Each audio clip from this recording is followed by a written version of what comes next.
Most people will tell you that to get a motorcycle that feels truly premium, properly built, properly fast, Warner, you need to spend 15 grand.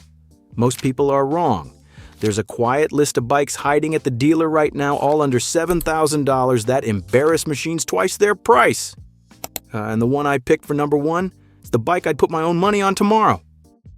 CF Moto 450 NK. $5,000. That's what this thing costs new on the showroom floor with a warranty. For the price of a decent used Yamaha R6, you can roll out on a brand new 450 NK with a 449 cubic centimeter parallel twin making just under 50 horsepower, USD-style upside-down forks, and a TFT dash that wouldn't look out of place on a KTM. I'll be honest, I was skeptical. CF Moto a few years ago was the punchline at every bike night. But this generation, different conversation entirely. The chassis was developed with KTM. The build quality has finally caught up to the spec sheet. And on a back road, this thing feels like a bike that costs 3 grand more than it does. The engine pulls cleanly from about 4,000 revolutions per minute and has a nice little surge near the top end that makes you want to chase the red line more than you probably should. It's not a torque monster, but at 366 pounds wet, it doesn't need to be. Flick it into a corner, get back on the throttle, and the suspension actually does its job. Not in a stiff, unforgiving way, but in the way a properly sorted bike does when somebody actually cared about damping rates. The downside, dealer network. CF Moto is growing fast in the US, but you're not going to find a service center on every corner like you would for Honda or Yamaha. If you live in a major city, you're fine. Out in the country, do your homework first. Put it head-to-head with a Kawasaki Ninja 500, which costs about $300 more, and the CF Moto wins on suspension, dash, brakes, and pure visual aggression. The Kawasaki wins on resale value and dealer support. That's basically the trade. If you want the most bike for the least money in 2026, this is the conversation starter, and it's only number 6 on this list, which should tell you something about what's coming. Honda CB 500F. Now, for the bike that solves a problem most riders don't realize they have. The problem is this: most people buy a motorcycle for one specific use case. Commuting, weekend canyons, light touring. Then they ride it for 2 years and realize they actually need it to do all 3. The CB 500F is the answer to that mistake. At $6,799, you get a 471cc parallel twin, tuned for the real world. 47 horsepower on paper sounds soft, but Honda spent that horsepower in the right places. Strong mid-range, smooth power delivery, no peaky weirdness. On a twisty road, it carves. On the highway at 75, it cruises with 2,000 RPM of headroom. In stop-and-go traffic, it's so easy to ride, your left hand stops noticing the clutch. The chassis is what surprises people. Frame, brakes, suspension, all of it punches well above the price. This is a bike that feels engineered, not assembled. You can ride a CB 500F for an hour and forget you're on something that costs less than a half-decent used Triumph Street twin. Where does it fall short? The styling. There's no nice way to put this. The CB 500F looks like Honda designed it in a meeting where everyone agreed not to upset anyone. Clean, neat, zero personality. If you want a bike that turns heads at the gas station, this isn't it. Ask anyone who actually owns one and you'll hear the same thing. They got bored of the looks within a month and then never thought about it again because the bike just works. Forums are full of riders saying it's the bike they kept the longest, even after upgrading to leader bikes for weekends. Compared to the Kawasaki Z500, same class, similar money, the Honda has the better long-term reliability story by a wide margin. The Kawasaki has the more interesting design. Pick your priority. This is the bike I recommend to friends who tell me they want one motorcycle that they'll never need to replace. Yamaha MT-03. If you've been thinking about an MT-07, stop and read this section twice. The MT-07 gets all the press, gateway hooligan bike, 10 years of recommendation lists, $8,200. Solid bike, but the MT-03 sitting next to it on the showroom floor at $4,999, that's the bike most riders should actually be looking at. Here's why. The MT-07 makes 73 horsepower. The MT-03 makes 41. On paper, that's a huge gap. In practice, on real American roads with real speed limits and real traffic, you will use every bit of the MT-03's power, and you will use about 60% of the MT-07's. The smaller bike is also 40 pounds lighter, which means it changes direction like a bicycle, and it's easier to manage at parking lot speeds when you're tired after a long day.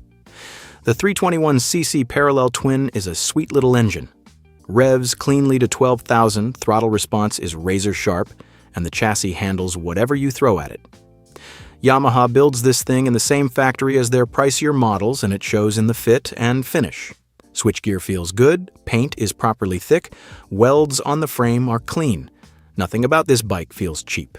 The genuine flaw? Highway riding above 80 miles per hour, the engine gets buzzy up there, and you'll feel it through the bars after about an hour. If your rides are mostly back roads and city, non-issue. If you commute on the interstate at 85, look elsewhere. The MT-03's real superpower is depreciation, or rather, the lack of it. Used examples hold their value better than almost anything in the class because new riders keep discovering them. Buy one, ride it for 3 years, sell it for maybe $1,000 less than you paid. That math does not exist on most motorcycles. If I had to put a beginner on a bike tomorrow with a budget of $5,000 and tell them it would last 3 years before they outgrew it, this is the one. Easy choice. If you're getting value out of this, hit the like button. Genuinely helps the channel get this in front of more riders, and the next bike on this list is where things get controversial. KTM 390 Duke. WP Apex 43mm upside-down forks. Radial mount 4-piston bi-bri caliper, steel trellis frame, 6-axis IMU with cornering ABS and traction control. A 5-inch TFT dash, you can navigate from the bars. Quick shifter optional, that's the spec sheet of a $12,000 motorcycle. It's also the spec sheet of the 2026 KTM 390 Duke, which costs $5,899. I went back and read this list of components 3 times when KTM announced the price because I was sure I had something wrong. Nope.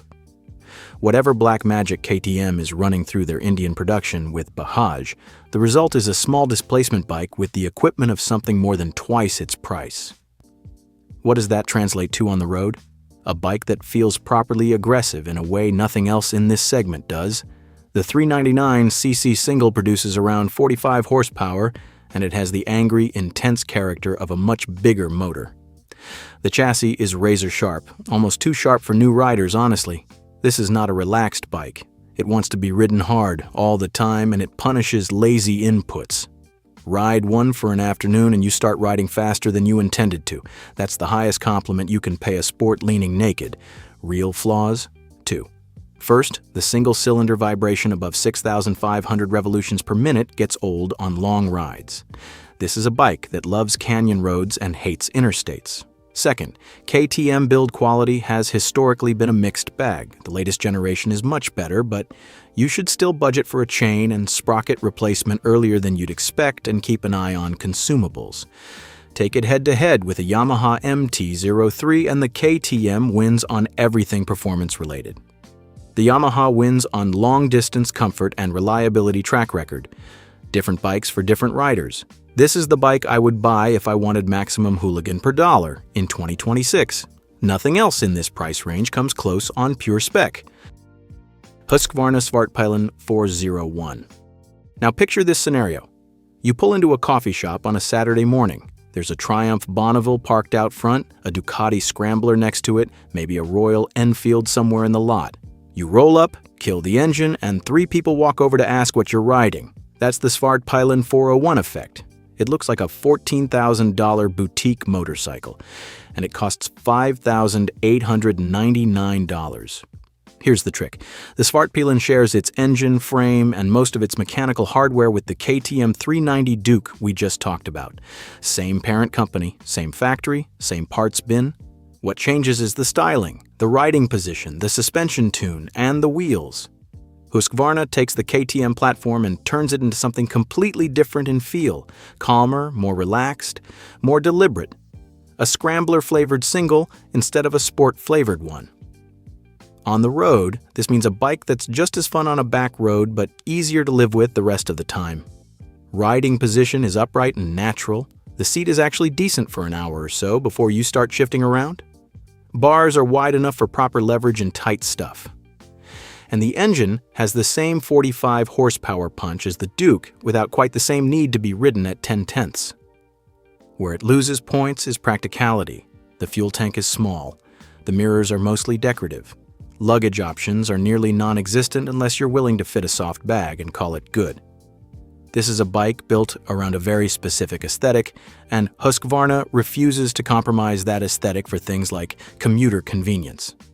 Set it next to a Ducati Scrambler Icon, which costs around $11,000, and the Husqvarna has 80% of the look and arguably the better small displacement engine. The Ducati has the badge, the V-twin sound, and the heritage. If you're paying for the experience, the Husky is the better deal by a wide margin. This is the bike on this list with the most personality by a long way. Royal Enfield Interceptor 650. Which brings us to the bike I'd genuinely buy with my own money if I had to pick one off this list today. Hear me out, because the comments are about to get loud.